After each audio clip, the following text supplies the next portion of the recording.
to THA Talks, for free thought and open minds. And for freedom of speech.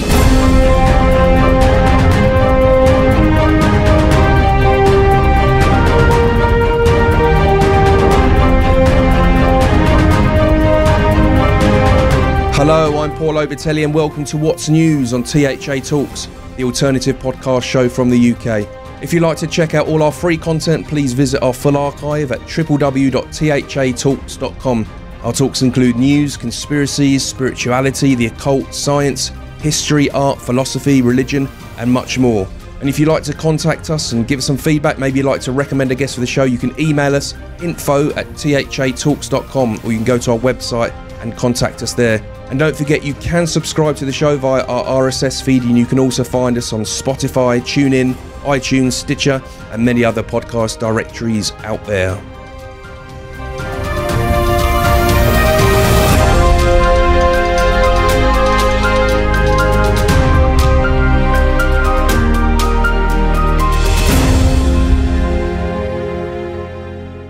Well, hello everyone, thanks for tuning in again here onto THA Talks.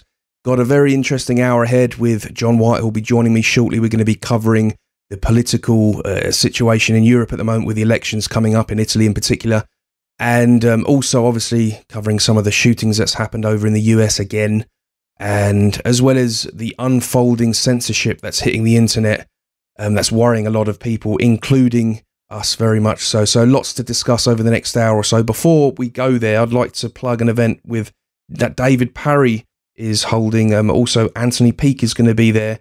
It's called the Meet the Author, Consciousness and Creativity. This is going to be on the 14th of March at 7 o'clock till 9 o'clock at the Higos Yunus Emery Instituto, I think that's right, 10 Maple Street, WIT5, London. You can get your tickets there at mta2.eventbrite.co.uk, and that looks like that's going to be a really good evening. So anyway, without any further ado, let's go and meet with Mr. John White. How you doing, John? Hello, Paul. Hello, THA. Oh, wow. I struggle really to think of a word to describe my emotions tonight, actually, because there is a heck of a lot going on out there. It's not that we've got one thing to talk about. It's a holistic picture of everything happening all at once. Yeah. But we've got a little plan to break down events, and I thought we'd start with talking about what's happened with the Parkland shooting a little over a week and a half ago. I mean, there's so much to cover. I mean, we've obviously got what's happened in America over the last few weeks with another shooting out there in the school. We've got the censorship story that's going on. We've got elections in Europe. I mean, it may turn out to be a very long hour. We'll go from it, but it's good to be back for another edition of What's News, and I guess I quite like the way that we've just got so much to talk about. I think it's going to be an interesting discussion. It's like watching dominoes at the moment, Paul. Yeah. One thing kicks into another thing, and everything's being affected. It's like ripples moving throughout human society, really. Well, let's start off with the shooting in America. Yet another one. Straight away, as soon as this comes out, you've got people that wanted to find someone who was to blame, what movement. Obviously, the gun, it was all to do with guns, and we should ban guns, and then people defending guns, and it just turned into a big political whirlwind. And obviously, the main thing, it was another horrific event. It's sadly, people are automatically starting to get used to a bit, which is the one of the saddest things about it. Let's start off with that. What's your take on that at the moment? Well, I'm afraid, Paul, that you said it yourself just now. You know, oh no, not another one. And it's not the first time we've been talking about shootings in America. So it very much is a consistent social problem. I want to make one observation about that, which is that I think it's either 2010 or 2011, sometime around then, President Obama introduced gun-free zones for American schools. And as President Trump rightly said in his comments about this shooting, to a maniac who wants to shoot people because he wants to have his jollies, a gun-free zone is a bonanza. You know, and that it's only since the introduction of those gun-free zones but the incidents of school shootings have exploded in America. Well, school shootings, church shootings, shootings, you know. And there's been so bad, but in those few years, there have been double the number of shooting incidents in America than there have in the previous 250. And I want to put that into scale that, yeah, we're going, oh, it's another one. And we have got so used to it, as you say, that it's like, oh, here's America again. But in fact, this is a recent phenomenon. This is a recent phenomenon of America subjected to these kind of events. And there must be underlying reasons for that. Well, the thing is, I mean, we can address, oh, should they be able to get hold of guns or should they not? But surely, I mean, when you really strip this down, the amount of times this is happening now, there's a deeper issue here than just taking guns. Why the hell do people want to do that? There's some social issue here that is doing this beyond guns. Well, let's talk about him. Nicholas Cruz. This is a guy who is just the archetype of a teenager who is off the rails and filled with rage. And his birth parents abandoned him. And he was adopted by a couple. Unfortunately, his adopted father died, I think it was 4 years ago, and his adopted mother died of flu last November. All right. So you've got that. You've got all of that sort of stuff going on with the kid with that sense of identity, you know, and everyone knows that those are trouble signs for whether someone might potentially go off the rails. You've got all these things gone wrong for him. He's been anti-authority. He's not got on with school, and of course it's America, and he's got this obsession with gun culture. He's playing these video games all the time. He's shooting his mouth off online, and this is one of the things about this guy. It's not like he wasn't known about, because it's since come out since this event. But the actual FBI was warned on at least 2 occasions about Cruz, and that he had interactions with the Broward County Sheriff's Department. Well, originally they claimed about 24 times, but it then turned out to be more like 44 times. So, I mean, this kid is well known in the community. And a lot of people were really worried about him. And a lot of people said, hey, if anyone's ever going to shoot up a school, it will be him. Yeah. Well, some girl said that. She said she saw him come out. Oh, yeah. And she sort of joked with him, said, I'm surprised it's not you, not knowing that he was the accused. I've listened to a lot of testimony from students, from Marguerite Stoneman Douglas. And, it was a common view of him. He was seen that way. Mm. And a few months beforehand, a message went out to security staff at the school. You know, that if you see him with a backpack, phone in quick. You know, so they really thought that he was a troubled character. Now, then we start to get to the storyline, and the storyline roughly is at around 2:21. He gets out of an Uber taxi that he's taken from home with a bag, walks into school, gets the gear on and a gun out of the bag, and then starts blasting classrooms on 3 floors for 3 minutes. But after that, he is supposed to have ditched this equipment and then made his way out of the school with other people as if he was any of the other students who are evacuating. It's a big place, this is, Paul. You know, it's about 3,000 students, I think. And then an hour later, he's wandered along with students heading away from school. He's gone into McDonald's. He's gone into Subway, and then all of a sudden he's pulled over by the cops, down on the ground, arrested, done. And here's a key thing: we have video of his arrest, which means that the arresting officers, I'm not alleging anything here, but it's a fact that the alleging officers knew that they already had press on them at the time they arrested him. So perhaps under other circumstances, he might have resisted arrest, and maybe not been arrested so healthily. You get what I'm saying.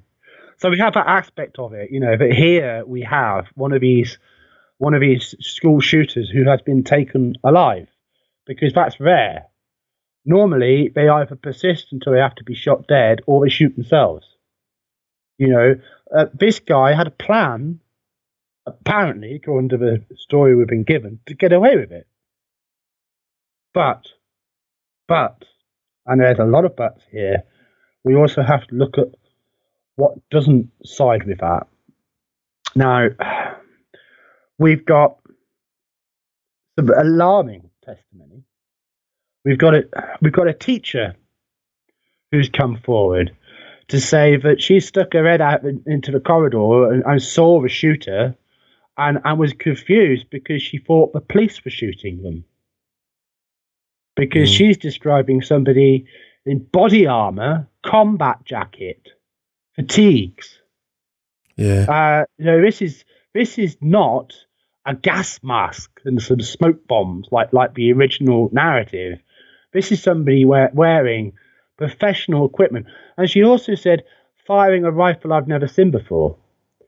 We've got four paramilitary armed men bringing out a big black bag between them, being very heavy, out of a side entrance to Building 12, dumping it in the back of a pickup truck and driving off with it.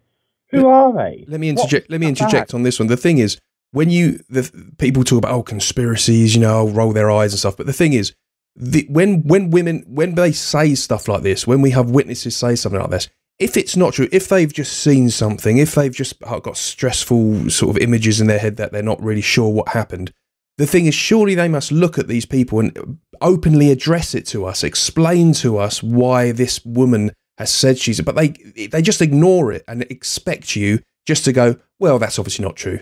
And that's what gets me. It's like, I don't know. We don't know it's not true. We weren't there, and she's telling us this. To accept the official narrative, isn't it? That's right. And it's like, surely they must know now that a lot of conspiracies get out there. So why not entertain it? Why not take the time to come and set that straight? They don't. They just leave it and expect people just to say that's not true. Let me tell you a bit more, and you might understand some more of what's going on here, because it's a deep swamp. Then we've got multiple reports of second shooters. Well, this is students. We've had a student go on to Alex Jones to actually say that. We've also got another student. Her name was, I think it was Angela Andrew. Just a second, Paul. I'll just look it up. Okay. Too much detail here. There's a lot down what I put in these things. To go into today. Yeah, there's a lot to go into. I just try to get people with the accurate name for the lady. But her footage has gone mad on YouTube, because she talks about meeting Nicholas Cruz, evacuating the building. And she jokes with him, oh, I thought it would be you behind this. That's right, yeah. Yeah, and he goes, what? I mean, after that, she hears more shooting. That's Alexa Midnick. Her footage has been up and down off YouTube all over the place. There's been other students who've been reporting things whose YouTubes have been getting taken down to stop their challenge to the narrative getting out. Don't shut them down. Speak to her. If she's disinfo, find her and get the truth out of her. Don't shut down sources for giving her. Yeah. Yeah, isn't it? That's what journalists would do. Absolutely. So a lot of things not making sense here. A lot of the testimony from the kids is being ignored, whereas the testimony of a certain individual has been massively magnified, because he's an absolute talking point for full-on gun control. We'll come to David Hogg in a little bit in a moment. So we've got multiple reports of second shooters. We've got report of paramilitary police in the building. We've got mysterious police leaving the building. We have not got a single frame of CCTV of Nicholas Cruz doing anything. And, in a school that size, estimated about 120 CCTV cameras, we haven't got a single frame of him. Not even, and you would think that you would have CCTV of him entering the building with a bag. stamped 221, you know, because that establishes that he's there. That at least validates the claims of the storyline. Now, look, I don't want to say that Nicholas Cruz isn't the shooter because I don't know that he isn't, you know. But what I am saying is that the case for him being the killer has not been properly made. We have not had substantive evidence put forward. And I do wonder what sort of trial this kid can possibly have. Because the fact is, if you were looking for someone to blame for something like this, then the algorithms now are so powerful. We put so much of ourselves onto social media.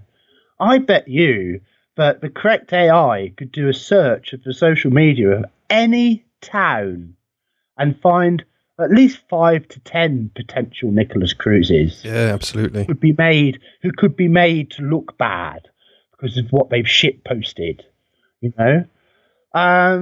And, you know, perhaps Nicholas Cruz, perhaps he was a time bomb waiting to go off, as a lot of these guys are, these kids whose lives have gone off the rail, these NEETs, not in education or training. Well, that's a lesson to listeners. Be careful what you say on social media, because you might have had a couple beers and just a bit angry and fed up, say something, and these, you know, if this is real, if these services do hunt for people like that, that's just terrible to think that. Look, you know me, Paul. All my years of truth seeking, I've always put my own name on it. I've never posted on the internet behind an assumed name. I've always been upfront and been myself, but I've always done it knowing that every single keystroke is the same as shouting it in a town square. Absolutely. And well, the thing is as well, is it's like that stuff with Hope Not Hate, where they started saying I was running esoteric Nazi rituals, all that sort of stuff. It made me feel that I have to come out and be more vocal about my views and what I am, because at least then you're the one that's clarifying them. If you just kind of do things a little bit, these arseholes, they'll create an image for you and throw you out there. So if you're going to be political on the net, sometimes it's best to say, you know what, I'm going to really throw myself out there. So at least you're in control of what you think and what you say out there, and rather than other people doing it for you, because these people, they will do that for you. They don't care. They'll character assassinate you and do whatever they can to take you down. You know, so it's possible. This stuff's all possible. I want to jump down a rabbit hole here a little bit as well, Paul, because I'm talking mainstream media reports here. I'm not talking about some forum gossip, right? Cruz has been reported as saying he has been experiencing a voice in his head. Now, I mean, look, of course, that could be angling for an insanity plea, or all sorts of things could explain that. But nevertheless, it is a reported fact. But here we have another psychotic shooter who has reported a voice in his head. Now, I think in general, in the conspiracy field, for a long time, we've understood that there is a potential to influence people's mental state with technology. Yeah. But I wrote an article on this, which got Google chilled into the ground, by the way. Interesting, that. And I was shocked. And I don't get shocked often because I'm pretty shock-proof. I really was shocked. I had to have a cup of tea, you know, because I did some research on current articles on what's called ultrasound, pulse ultrasound mind control. And it's not in the realm of science fiction anymore. I've got Popular Science reporting on it, on a DARPA project to put mind control capacity into a soldier's headset. So the idea is, in the marketing, that the soldier could push a button and make himself not afraid. You know, because the helmet has the ability to influence his brain using pulsed ultrasound. Now, it's also being majorly promoted now for medical applications of mind control technology for people who may be experiencing strokes or other mental health conditions. Oh, the mind control is real. This is the thing. It is absolutely real. And I know that is hard because I know that people are conditioned, to go tinfoil hats and conspiracy theorists. But our brains, our minds, our every thought is a decoded and recoded electrical signal, and that has a frequency, that has a vibration. Especially if someone's mentally disabled, can be imitated. Yeah, if you're mentally challenged, I'd imagine it's even easier to play tricks with your mind and to really use your mind in that way, you know. And I put it to you, Paul, right?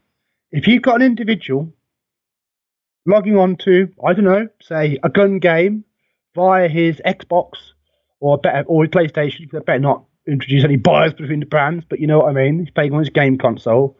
He's connected to the internet with his ID and his IP, placing him in a specific geolocation on the Earth's surface. Could that individual then be targeted by some kind of transmission, perhaps from his very gaming device in the room with him? I don't want to say it's impossible because I know it isn't. But if any of that was true in the case of this Nicholas Cruz, how the hell could he possibly get a fair trial? Now, I mean, these thoughts, they're sobering thoughts.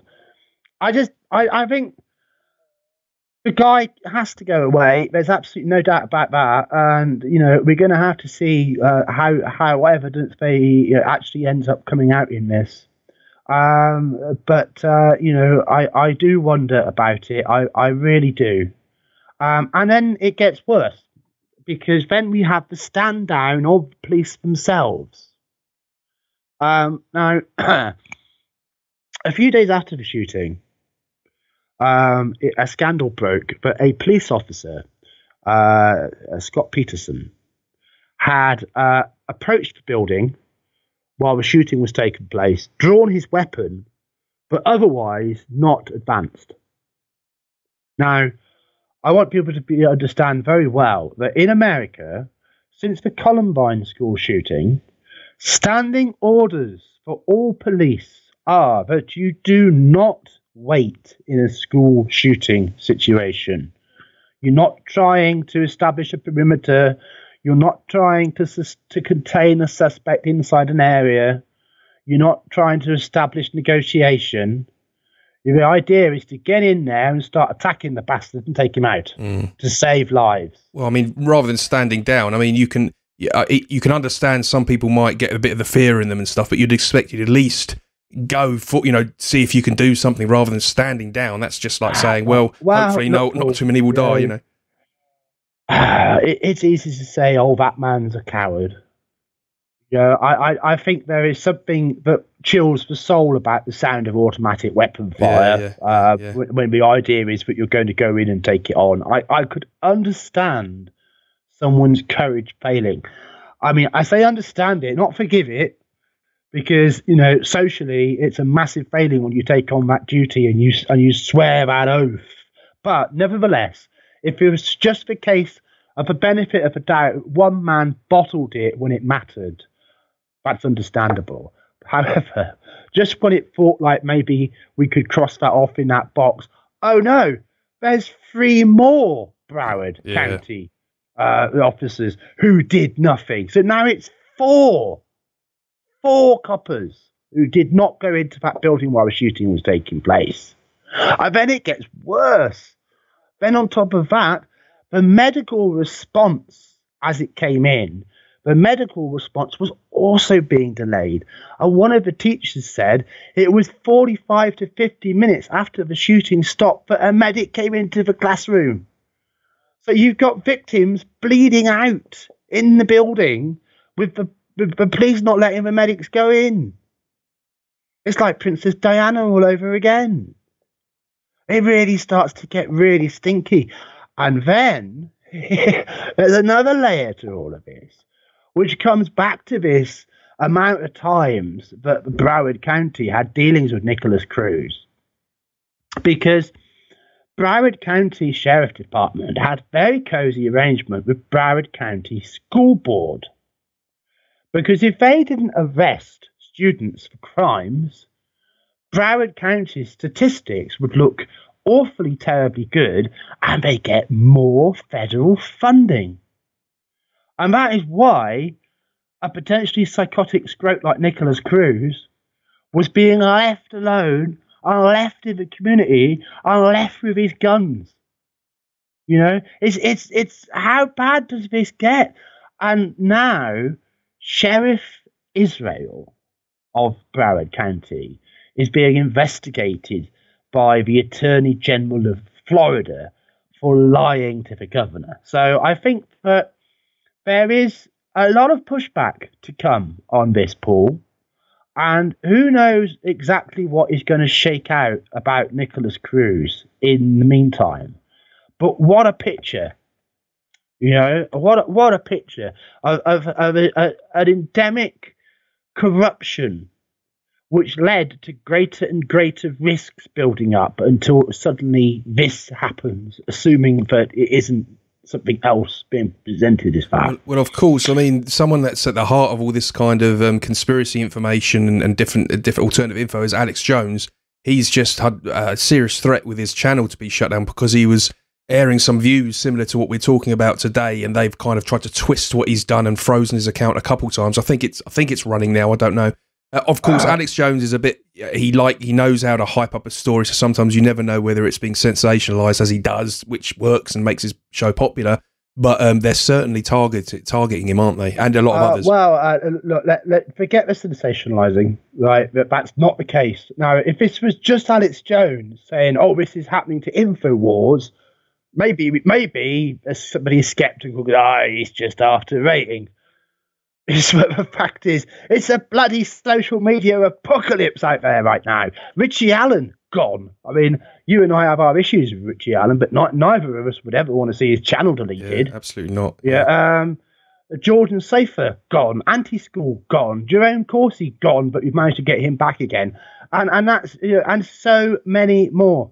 Yeah. The thing is one of the things Alex Jones said recently on his shows, and I agree with, it's almost like they're doing it in a way where they'll shut people down. There's we've made a mistake for that. We'll let you back. So people think, they are letting it back. But then they'll wait a few months and then they'll do it again. And they're just sort of chipping away and getting you used to seeing it happen so that people, but I mean... normalising. Yeah, normalising it. So first it was the little channels who had their channels striked off. Then they started to come for the bigger ones. Yeah, absolutely. And I heard the guy on Young Turks, and he's sort of turning there and saying Alex Jones has said this and that and trying to do it. And I think there's the truth there that, he's sitting pretty, nothing's threatening his channel with the amount of rubbish that they throw out as well. There is lack of ratings. Yeah. Oh, yeah. That's why they're so pissed with the alternative media, Paul, because they beat the man down. They used to be a lot bigger than Alex Jones, not so much now. I think they're still hefty, but that's because they get huge investment. But we've slightly skipped ahead because we need to establish. Yes, very big consequences have come from a Parkland shooting, which have impacted across the internet, and which are a major, and we can't underestimate this, a major threat to the ability to speak freely in Western society. Not an overstatement. But to come back to why that is happening, we need to tie up Parkland. Now, one of the students is a young man called David Hogg. David Hogg happens to have a father in the FBI. He also happens to have a mother who's retired from the FBI. David Hogg is a drama student at the school, and David Hogg has a well-known desire for a career in the mainstream media. All facts.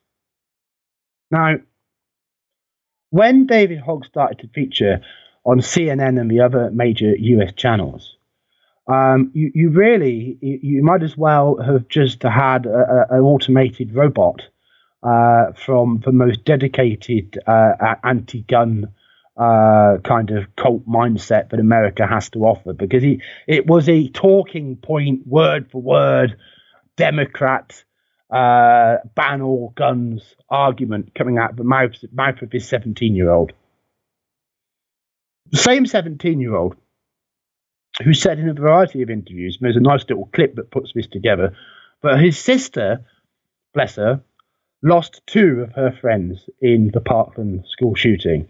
No, sorry, did I say 2? 4. It was 4 of her friends. No. 3 of her friends. Did I say 3? No. She lost 2 of her friends. In other words, from different interviews, this guy's story changes. Blimey. Yeah. So, it's not a surprise that people started to question whether he was being coached. Which I think, to be all honest, you'd have to be an idiot to think he wasn't being coached. What was that headpiece in your ear? It's okay, David, take your time. However, that mutated into, therefore he doesn't believe what he's saying, therefore he's acting. And at that point, this would be about 24 hours after the Parkland shooting, so maybe on the Thursday,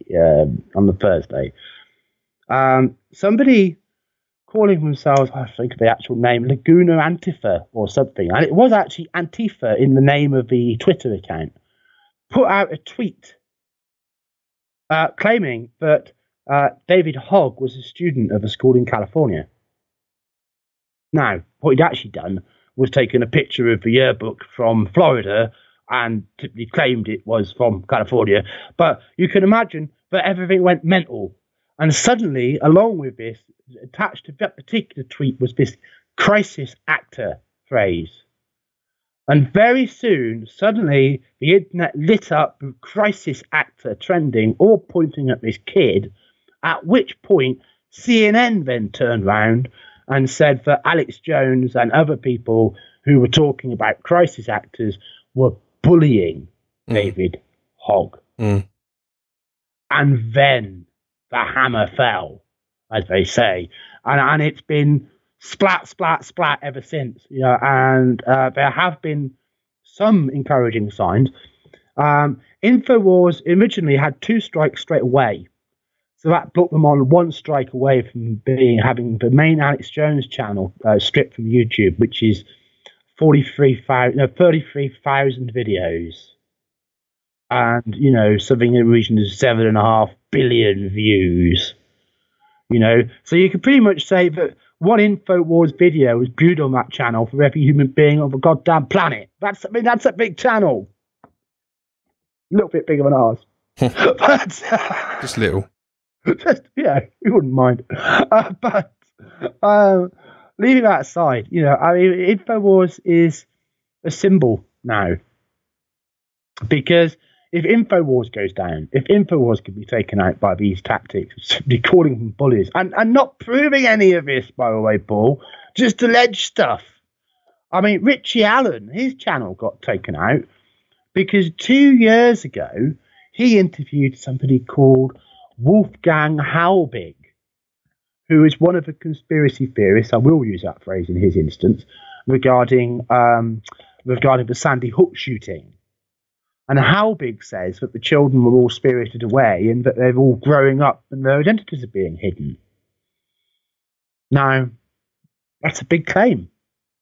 I'd be ready to listen to it. But Halbig says he's in touch with one of these people, or at least one of these people, but of course details are not forthcoming. And until there's some kind of evidence. But, to be fair, in that interview, Richie Allen was not just, going along with it. He was pushing the bloke hard. He was challenging his theory. He was challenging his claims. It was not a soft soap interview, but whatever. It was just sat on his timeline from 2 years ago. All of a sudden, because he dared have Walter Halbig on his channel. I mean, that's it's very, very sinister how this has been going on, but not unexpected, of course.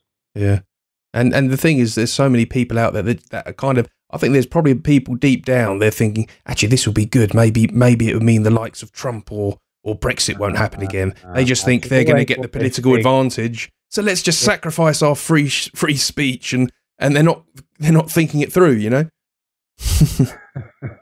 Well, I'm afraid this is an old human story, Paul. Yeah. Those who are fortunate enough to grow up in times of peace and freedom often fail to understand the value of peace. Yeah, they think it's automatically there. The value. Until suddenly it's not bloody fair anymore. That's it. And then they have to spend the rest of their lives striving to remake it and probably not succeeding. That's it. Well, that's it. You get used to it. You get spoiled. You think this is reality, isn't it? No, it's not. Most of reality, through time, there hasn't been free speech. We've lived in privileged times where society is so free and we're so easy to express ourselves. And people don't understand that, so they don't value it, and this is why you get a lot of the nations around East Europe. They're much more suspicious of what's going on because they've lived in Soviet rule where there's been free speech oppressed and an oppressive regime there, and they can smell it a mile away, and they're not going to walk into it again willingly. You know, we're a bit stupid here in the West. We're a bit spoiled. You know, we've got to be very careful. Got to be very careful. Well, I think we're being emotionally manipulated. Yeah.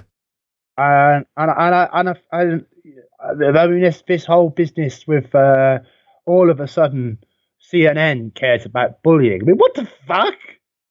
You know, what else do we do all day long? You know, I mean, this CNN is a brutal bully that people it doesn't like. You know, but it's nothing to do with that. It's all just a smokescreen. It's a fugazi. It's an attack on the independent media, which is killing them. And another thing, CNN, of course, got itself killed for faking the questions at its Parkland town hall. Yeah, I heard that's a very. Yeah. I mean, that's. I mean, people have a pop at the alternative media. You've got the mainstream media then caught red-handed making crap up, basically. You know, a young man called I think it's Calum Harb. A student at Parkland was going to speak at that town hall, but then he was phoned up by a producer and told that he had to read the prepared question, and it just so happened that Caleb himself is in favour of gun control in the schools. And we talk about that briefly because, of course, in the aftermath of Parkland, gun control has been suddenly massively on the agenda. God blimey, never seen that before, but like never before, with this huge organisation ready in place and fully funded to whap that message out as hard as they can. And President Trump has come forward with his school marshals proposal, whereby the teacher would have a weapon. But of course, he's not talking about all teachers. He's talking about ones with the right background who have the competence and the capability to handle a weapon if you're willing to do it. You know, maybe 20% of teachers. But then the crucial thing is, with all these school shootings in the last few years, average length of time of a shooting, 3 minutes. Average response time, 8 minutes. So, of course, but time after time, law enforcement have been arriving too late to help anybody. Yeah. And I mean, people can say, "Oh, take away the guns and stuff."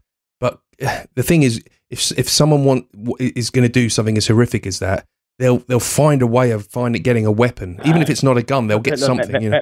There are 450 million guns in the United States of America. Mm. You know, yeah, fine. You know, initiate a confiscation program. Fuck me, good luck. Pardon me. Good luck with that.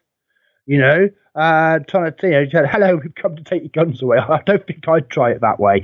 But even so, it's going to take a long time.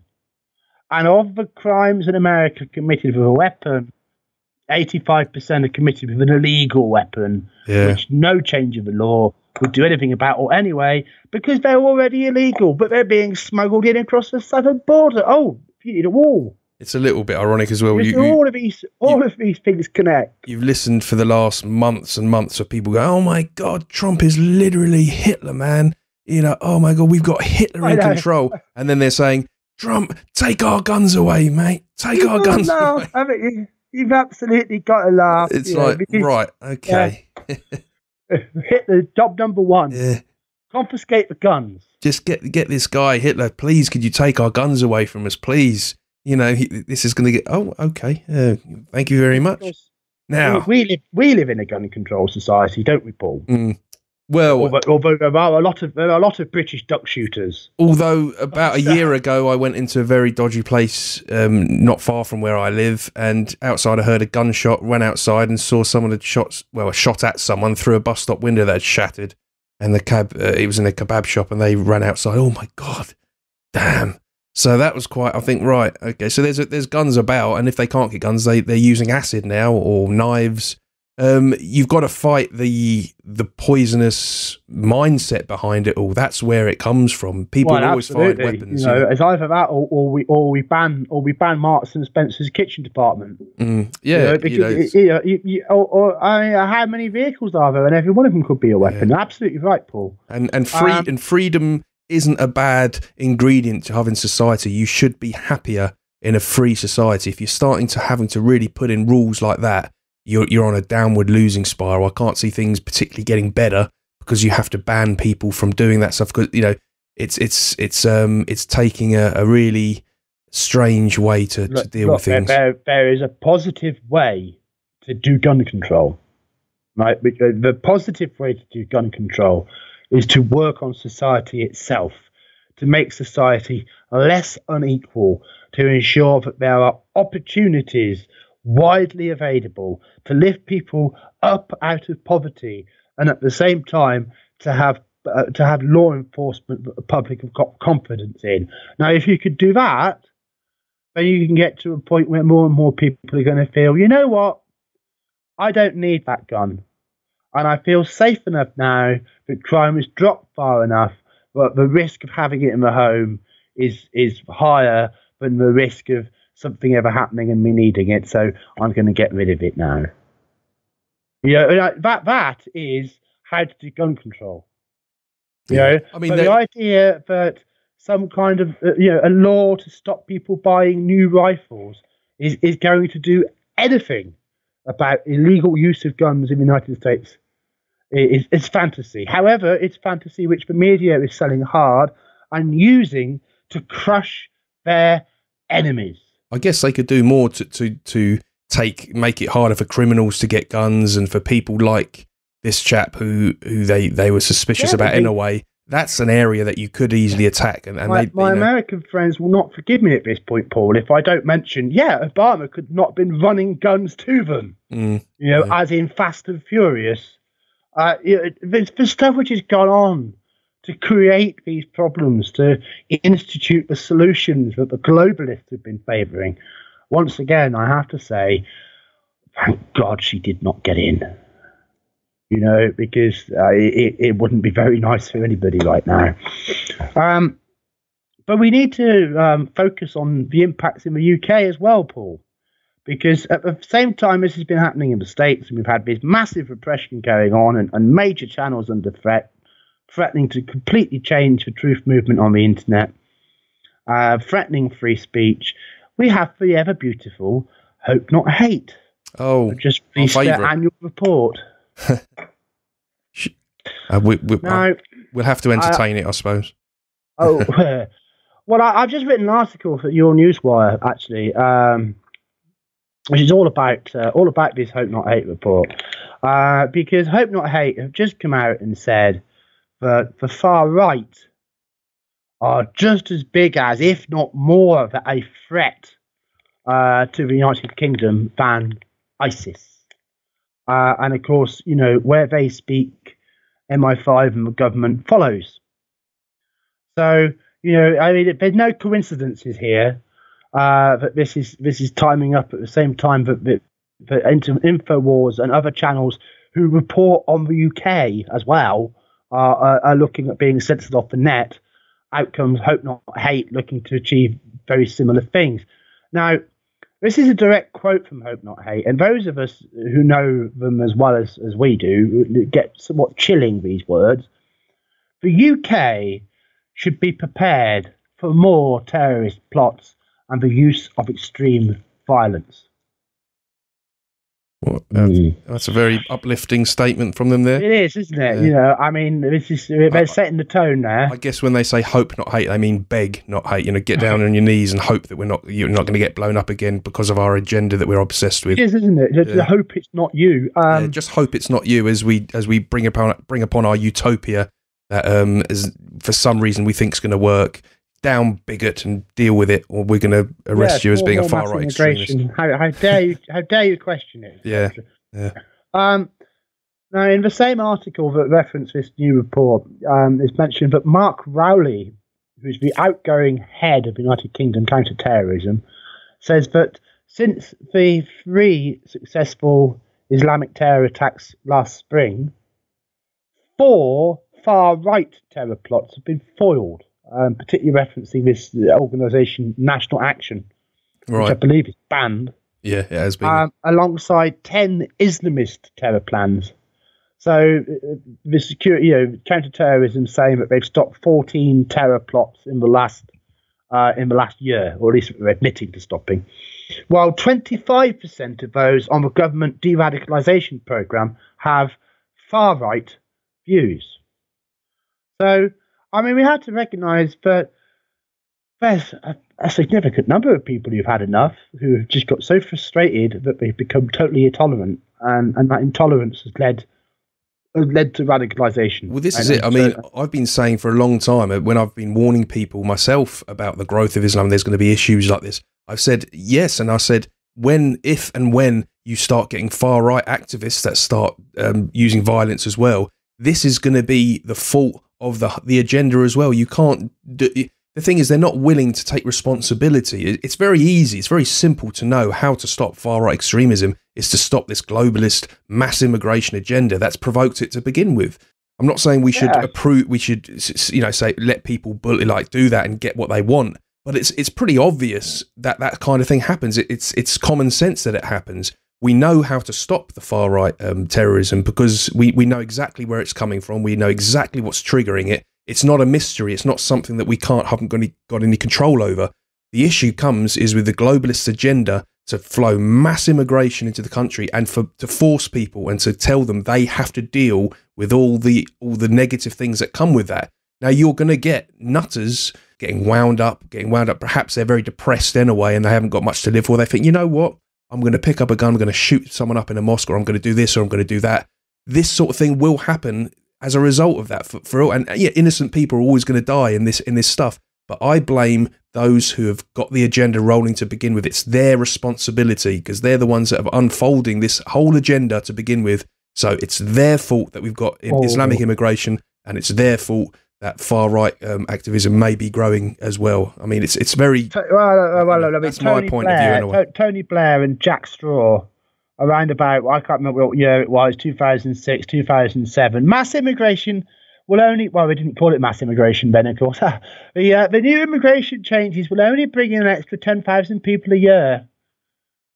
Yeah. Oh, yeah, it's... And now... We've had about 3 million since that point. And that's only official figures, so double them. That's it. It's you have to dig the root cause of everything. It's the root cause. It's their agenda. It's the globalist mass immigration agenda.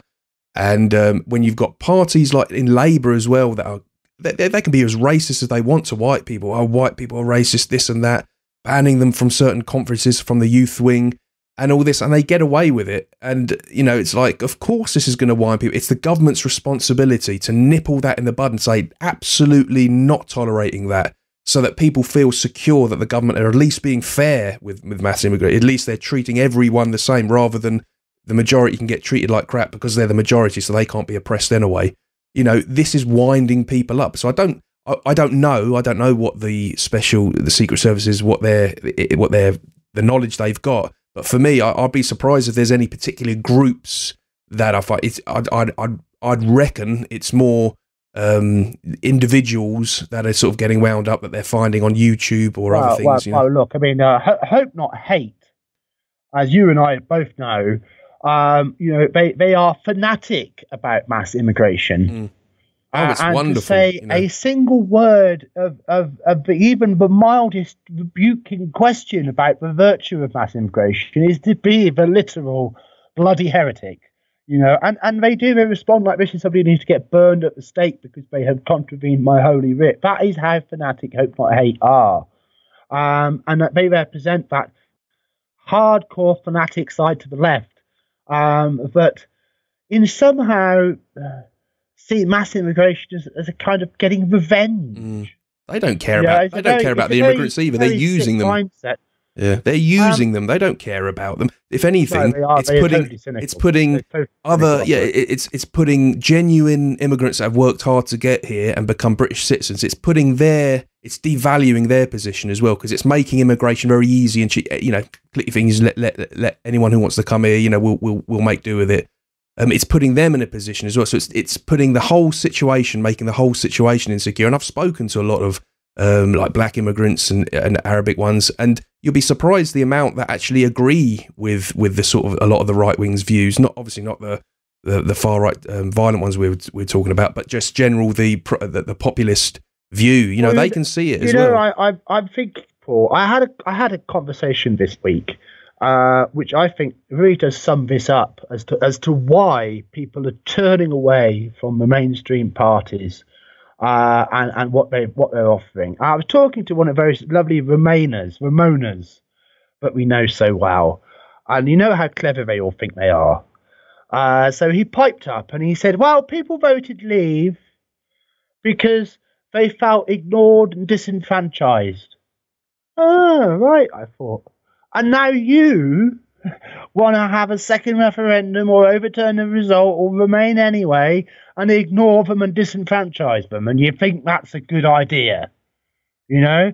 This disconnect, Paul, this lack of with the way the thinking does not join up, so that there's no self-reflection, because of course, as you said, they can't be wrong. You know, they can't be to blame. They're morally superior, so even if they are wrong, they're being moral, so they've got the right. Yeah, even if they're wrong, they're right. Yeah. That is. I don't care if I'm wrong. I'm a nicer person than you, so I can be wrong. You bigot. But since 2014, they've not been having it all their own way, have they? No, it's certainly swung. And since the Brexit vote in particular, you know, there's been, you know, this outpouring of hysteric paranoia, you know, about what the hell Brexit means and what is going to happen. But the more that they dig their heels in, the more that they resist democracy, the more that they are, the more that they parrot European Union fascism, the stronger the resistance to that becomes, and they just can't get it. And they're reduced to making up posts about people who changed their mind and would vote Remain now, and it's always a fake bloody person. Well, the thing is, we've got some very interesting things unfolding today, actually. Right at this moment, we'll probably be, the Italians are probably collecting up the last of their votes for their new leaders out there. If we could have 5 more minutes just to finish here, because what we need to mention is the consequence of censorship in British political discourse. Okay. Because following on from this, of course, it's all following on from the Osborne trial, Darren Osborne being the chap from Wales who drove his van into the Muslims standing around outside Finsbury Mosque. And ever since that happened, you know, there's been a narrative trying to blame the media, and by which I mean the mainstream media, like the BBC, for radicalising him. And in his trial, it came out that he had viewed tweets from Katie Hopkins and Tommy Robinson. And Hope Not Hate especially say, and I say you love this because you know, but you won't. Talking about what the British right wing is putting on social media, Nick Lowles himself says, because most of the material posted by high-profile figures cannot be proven to call for violence, it has mostly evaded criminal law and guidelines on social media sites. While these people are not directly inciting violence, it is a logical conclusion of their rhetoric. So, let's think about that for a moment. He's saying people are not inciting violence, but what they're saying will lead to violence. Therefore, even though they're saying it lawfully, they need to be censored. Isn't that terrible? But we're coming to that point, and we're going to have to push back this year, because we are going to be pushed against very hard. And a factor here, of course, is the UK government's own guilt over how it's used Islamist jihadis over the years, and why it's so unwilling to tackle the hardcore of Islamic radicals in British society, because they used to be mercenaries for the British government, and they've got the bloody goods on them because the British government was using ISIS in Syria and in Libya for foreign policy goals. But of course, the whole game has changed now because Trump is not Obama or Cameron. So there is a lot under the surface here of why the British state is choosing to try to shut up the messengers, because it can't or won't, it's compromised, it can't act to actually stop the core issue. So this is where we're coming in terms of censorship in the UK. You could talk about it lawfully, you could talk about stuff which is real, but if it's too hard for society, for the establishment to handle, you're going to have to be censored. It's going that way. This is Britain today, and that's very concerning. It is very concerning. It's going to take people to wake up to it and to willingly support other platforms, to know what's going on, to know that the YouTubes and the Googles and the Facebooks, they are trying to monopolize the whole of the internet so they can control politics, free speech, everything. Wow. Exactly, though. If people weren't waking up, they wouldn't need to censor us, would they, Paul? Exactly. I mean, the thing is, you've got platforms like Gab. We're being very effective. You got platforms like Gab which are growing, but what they do is they're using platforms like Gab now. They're saying they're just a far right platform, so people tend to be, I'm not going to join a far right thing like that. When it's not. I mean, you get a lot of far right people that go there because they're the first getting booted off social media. But ultimately, you're getting more conservatives there because of that. But yet, it's still a free platform, and you can block anyone you want on there to use it. So platforms like that, people need to start exploring and using, because otherwise, you're just going to be force fed. Fair platform. Yeah, you're going to be force fed a globalist echo chamber. Free and fair speech. Yeah, absolutely. But then when it's free and fair speech, they lose. So I don't like it very much. They need it. They need it rigged, Paul. Give them a handicap. They have to say, poor devils. I know. Okay, joking aside, you mentioned Europe, and of course, what's happening here is knocking on with what's happening there. Marine Le Pen is to face criminal trial for a tweet. Unbelievable. Because she tweeted some images of ISIS. One snotty journalist made a cheap dig comparing the National Front to ISIS. So she tweeted back at him a picture of ISIS beheading an American hostage and said, "We're not this is ISIS." And as a result of this journalist then took that to the police, and she's to be prosecuted for that. And that's the authorities looking after us, isn't it? Don't you feel secure and safe now? I think in terms of aren't we lucky? They want to make sure that she's not able to have another crack at it. And that result last year was a bit strange, wasn't it, Paul? Well, her beautiful niece or daughter is. I think she could do a great job anyway. So but all those ripped up ballot papers that didn't get counted. There's bloody thousands of them. I mean, I don't actually know a lot about their fact. I know that her father or granddad was very far right, so it's given them a bad name. But the bottom line is, you go by what policies people are doing now, what their ideas. I mean, look at the SNP. There's pictures on the internet of them doing Nazi signs back in the day that they were like full on Nazi nationalists.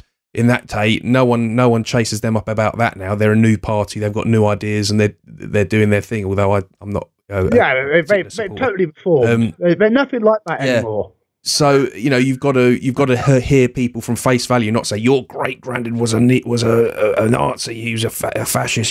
So what does that mean? The whole family now for the rest of their existence are going to be. You can't according to some judge everyone by that. Yes, but obviously that's not very realistic, is it? Also, Frau Merkel has now managed just about to get some sort of government started. Thanks to, but we're not too sure if it's going to last. And it's a very different world in Germany these days, because there are now 90 Alternative for Deutschmark MPs in the Bundestag for the first time. And they have a very different view of what needs to happen in German society. And Frau Merkel is furiously trying to adjust her positions. And I mean, I say furiously, I mean desperately. And this very week, she has been reported as saying, as she has in the past actually, that multiculturalism has failed, but she has now said that since the migrant influx in 2015, was it 2015? It was 2015. Germany now has no-go areas, but she didn't specify where these no-go areas are. But she admitted that there are no-go areas inside Germany. So, you know, when it comes to a politician of Merkel's status having to admit things are going a bit wonky. How progressive. I mean, if that happens over here, it's going back to the divided kingdoms, isn't it? The four kingdoms before we had the United Kingdom.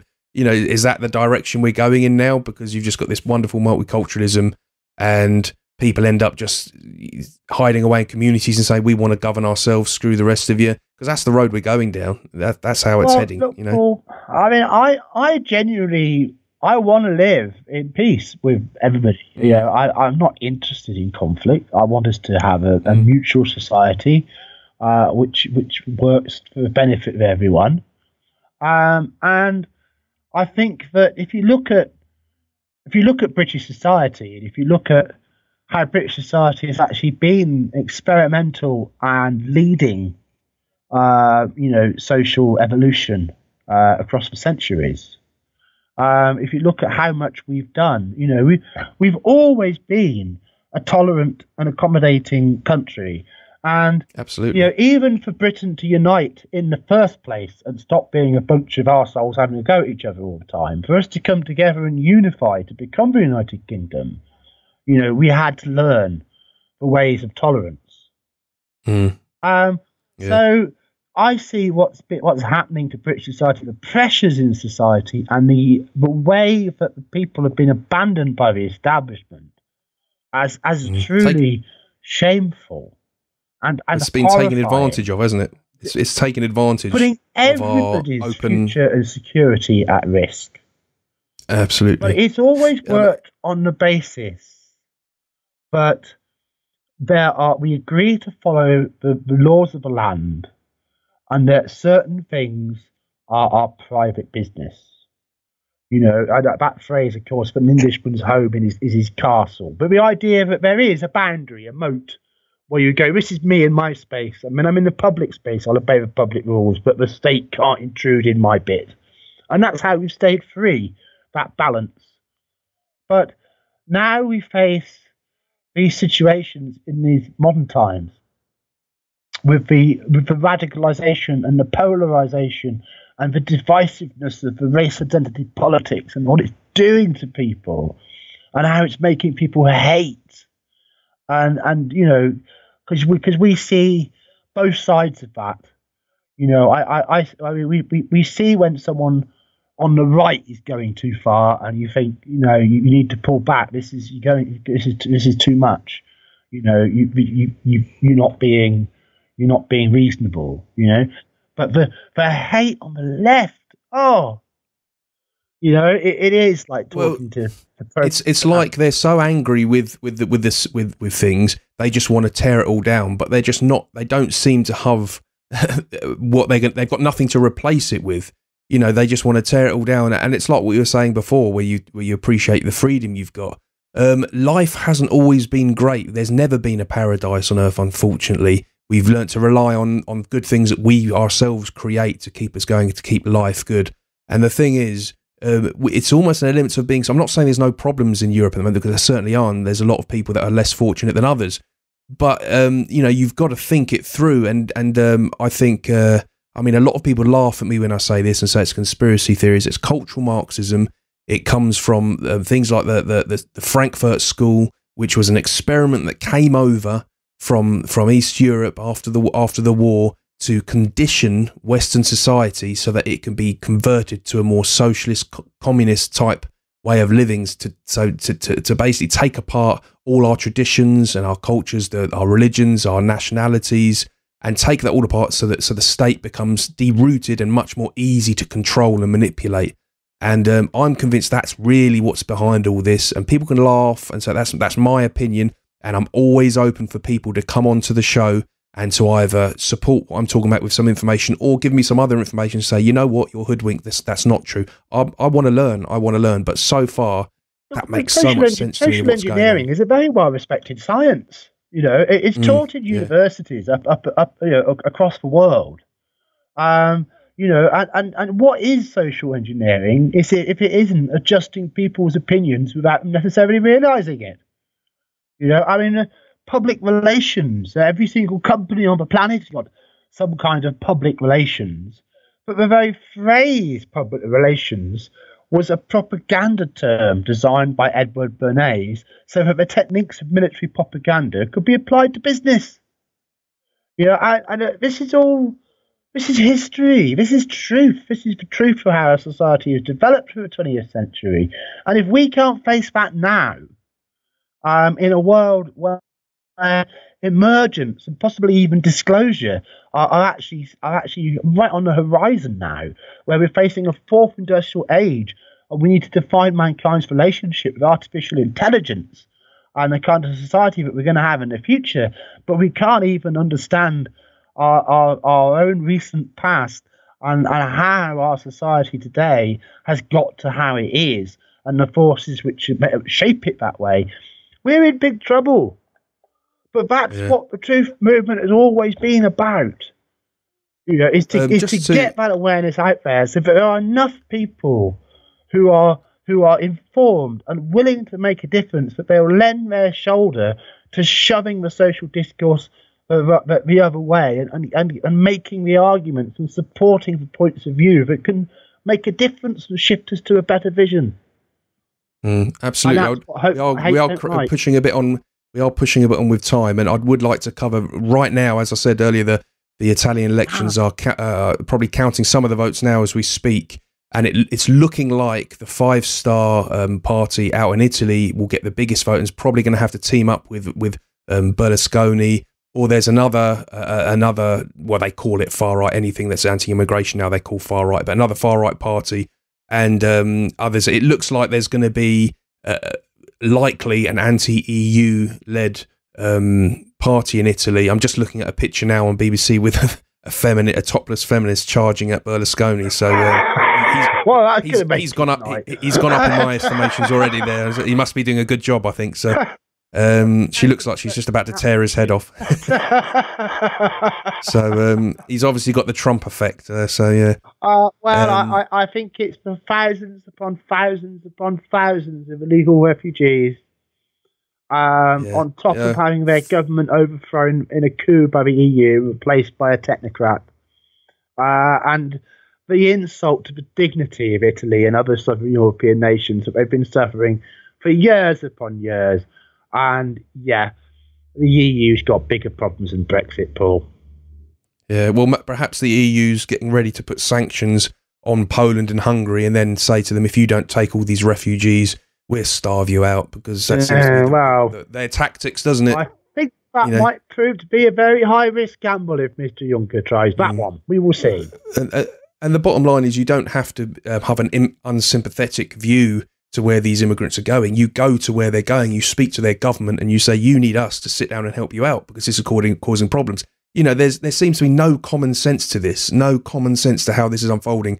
And it's because there's not meant to be, I don't believe. I think it's an agenda, and that's why when common sense is absent, believe that there was a power elite in Europe that was so cynical and so terrified that its power structure would be undone by successful nationalist movements dismantling the European Union, that they are prepared to import a new electorate to ensure that does not come about. You'd have to be pretty paranoid to think people could think like that at the top of EU society, wouldn't you, Paul? Yeah. Okay. Yeah. Well, on that somewhat cynical note. It's been tonight. It's been another interesting one, and I mean, I get the impression with so much unfolding, we're going to be coming back here very soon to do another edition of What's News.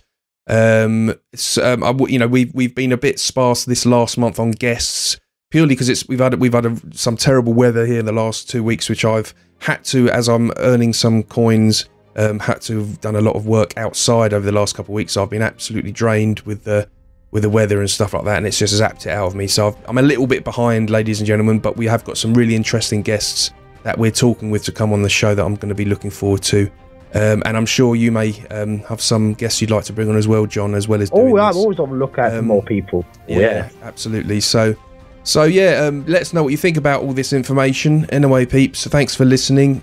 Keep telling your friends about the show, keep linking the show, more importantly, keep downloading the show. Let us know what you think, and we'll be speaking with you again real soon. Till the next time, take care.